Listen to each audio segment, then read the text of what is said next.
What up, people? It's your boy, Master Chudy, out here with another comic review. It's been a while since I've done an actual print review, hasn't it? Yeah. So we got Red Hood and the Outlaw, annual number 3. The only comic that seems to follow the actual annual formula of releasing these annuals actually once a year. So this is the third one. We're happy to review all of these annuals. And Dexter Soy and Veronica Gandini are almost back. I know they're just teasing me because of this cover, but yeah, this is a fantastic cover, of course. Um, this is the wallpaper on my phone. So thank you, Dexter Soy and Veronica Gandini, for this beautiful artwork right here. And Pete Woods does a great job of drawing them in this case, but let's get into it quickly. So, if you don't already know, basically Red Hood has given up the casino business. He gave the casino back to the sister Sue. Bunker has gone his way, and Wingman is revealed to be Jason's father in the last issue. So, at the end of the last issue, which I unfortunately didn't get to review, Jason was approached by Lex Luthor to begin training, I guess, a new era of superheroes. We see one, and this kid can apparently basically find whether somebody's dead or not because he can communicate with ghosts. And he didn't feel anything. And Jason is like, well, if he didn't feel anything, they must be still alive. So, we see that basically in the last issue, it picks off where they ended up in the last annual, where they're on this new world, and we see that this is the basically the Hall of Justice, which is now called the Hall of Punishment, and they got put into a new alternate reality. We see that, of course, it's Scott Lobdell, been writing a good story, of course. Adam Polina does the pictures. So this is new art. Adam Polina, this is not bad. And then Steve Fairchild does the colors. Pete Woods did the prologue art and the colors. So I really dig this. Adam Polina does a great job. But we see that they're being spied upon, because they're heroes, basically. They got hostiles. But we see that they pick off from last time, where Artemis basically threw Jason out from the, basically the quantum doorway. And then they go in and they see all the suits, or these look like corpses, I think. I'm not sure. The ambiguity is pretty nice of these heroes. Every single member of the Justice League has been killed. And then they run into basically the security guard.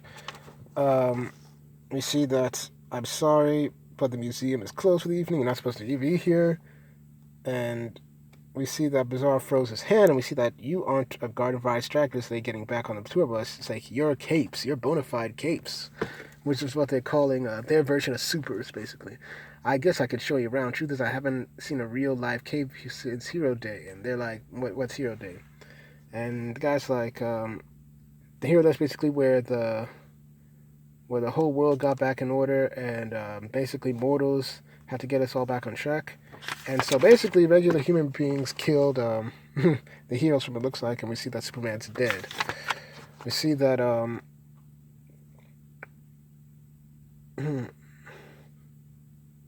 basically we see that Artemis is demanding what happened.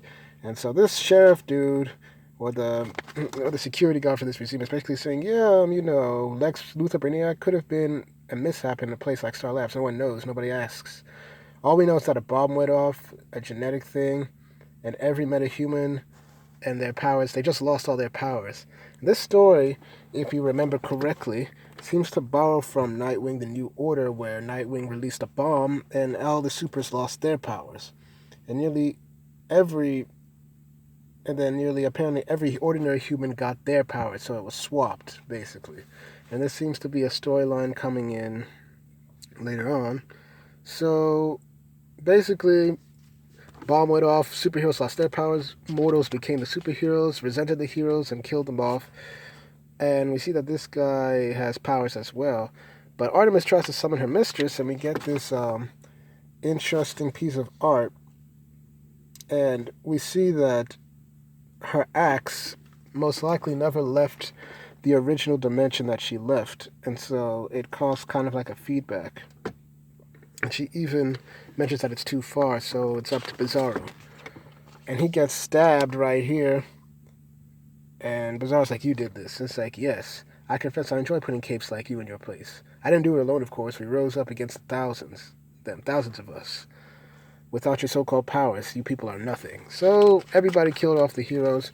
Bizzaro's like, power does not make you something, but it sure helps. I like it. So this guy punches this dude all the way into the sun, and that's the end of him. So basically, after that, Artemis is like pretty much weakened because, her mistress, her axe, is not here. So they decide to go lay low, and we see that all the people right here are looking for them. It's like, but Bizzaro does not like sneaking. He am not good at it. It's just until we're sure we don't have to beat up the entire world. And so we see that these guys right here, it seems to be the local Injustice League or whatever. We just see that the Dairy King, which is his name. Shouldn't we wait for reinforcements? It's like, Butcher Block is right. Flutterby. The capes are the ones we should be worried about. Besides, there are only 2 of them. We probably could have killed them before we got powers of our own. And then Bizzaro was like, can we just kill them first, Red Hair? It's like, I'm thinking.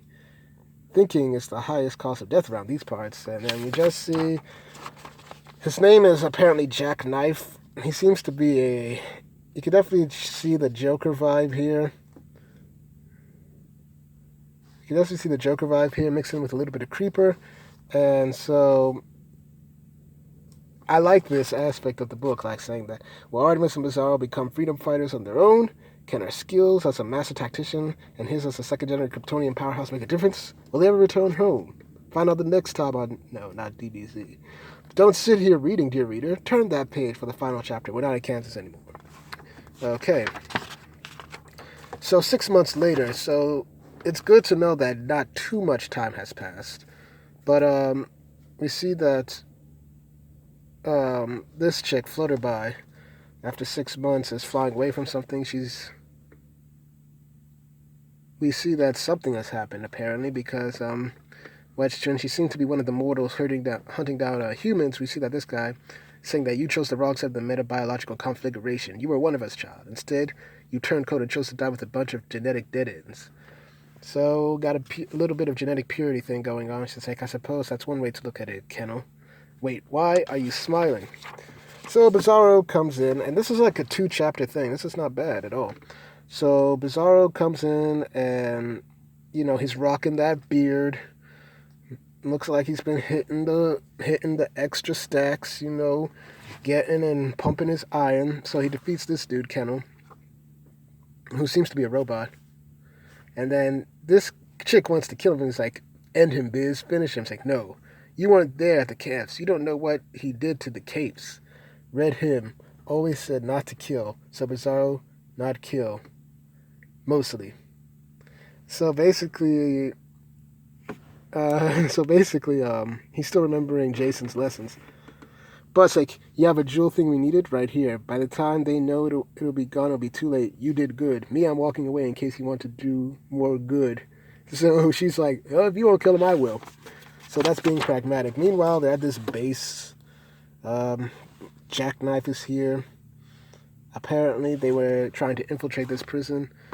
Artemis, well drawn here, pretty nice looking fly and whatnot. And we see that, step away from the cell, Artemis. You know the drill. Yes, I do.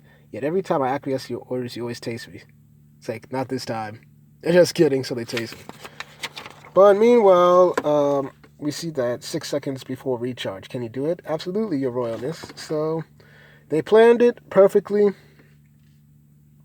And, Jackknife is about to kill this dude, but Artemis is like, a lot of good people died on Hero Day. This is the dirt least I can do to honor them. And then we just see the guys like, Artemis is like, we have no time for this. So they return, Flutterfly and Bizzaro return by as I live and sort of breathe, because this guy has no throat or neck. So they basically succeed in their mission, and meanwhile, Jackknife and Artemis are busy, taking down the troops. And then we just see that this guy is Samuel Lane, which I believe is Lois's father in this alternate reality sake. It's like, of course I know who you are. You and your pathetic resistance have proven to be an unmitigated nuisance. If my intelligence is correct, you are kind of down to but a handful. I am General Samuel Lane. So it's like, so decidedly not a pleasure, General. We decimated your forces over the past few months. What makes you think you can defeat us once and for all? And then he's like, I got reinforcements. It's like, in more words, another world to conquer. Apparently, there's an opening between here and another universe, which seems to be her universe. And just see, which means we'll have an entirely new Earth from which we can call the metas, making us normal people more plentiful in the process. This is the world you came from, isn't it? It's like, you okay? How do you intend to deliver this genetic bomb? So he's like, I can't, but I can. And then we just see, this is freaking Lex, who's become like, I don't know, a very horrendous looking ripoff MODOK. And even Jack is like, oh god. So this Lex doesn't know Artemis, but Artemis says, you know, I used to work for you in another reality, darker times. This is probably my favorite picture of Artemis right now, looking very good. I'm sure Tristan Nerdette could probably appreciate this and whatnot. So pretty much, Lex, you're the one behind Hero Day. And of course, lo and behold, they seem to be borrowing from the New World Order thing where Lex did want to do another bomb to like kill Superman and the Supers off near the end. And basically, we see that he has repaired the doorway that got them to this place in the first place. And she thought that, you know, this was gone forever. She thought she was going to be stuck here forever, basically. She thought she was going to be stuck here forever because, you know, Bizzaro built this when he was a genius, of course. So Lex has rebuilt it, and he's knocked down Artemis and Jackknife. It's like, and now, but then it's all part of the plan because Bizzaro comes in with his outlaws. So Bizzaro gets to lead some outlaws, and he's like, what? You see this frog dude? We see Flutterfly. You see the this guy with no throat come in and do some stuff. And she's like, this is the last time I'm taking a taser for the team. So Flutterfly comes in, they go in, they fight the troops, they take them out. And, you know, they get the Jackknife going. And then they blow up the base of operations. Say, no, you may have destroyed our base of operations, but you can't kill the brains behind our plan. And, of course, Artemis is like, yeah, you'd be surprised. And she goes in and kills Lex. Well, Brain Lex, MODOK Lex, you know, whatever he is, basically. So they got the last piece. They basically said this should reverse everyone's genetic alterations. Even the most of our original heroes are dead, but maybe it'll be better that way with no one having powers. So everybody's going to be normal in this world. Bizzaro and Artemis saved the day, and now they're going home. Oh my gosh, it's actually happening. Oh, this was fantastic. Give this a good 9.5 out of 10. The annuals have always been solid. I don't care what people say. I love this series. It's good to have the old team coming back. And since Jason is training for Lex Luthor, maybe Artemis and Bizzaro can snap him out of it, and we can get our Outlaws back. It's been almost a year, and that's how you bring them back. So fantastic. So thank y'all for watching. Please like, share, and subscribe, and hit the notifications. Make sure you're notified. Once again, I do these reviews for you, the people, because I want to discuss good comics and get your views on them. Thank y'all for watching, and I should have more videos up when I can. Peace.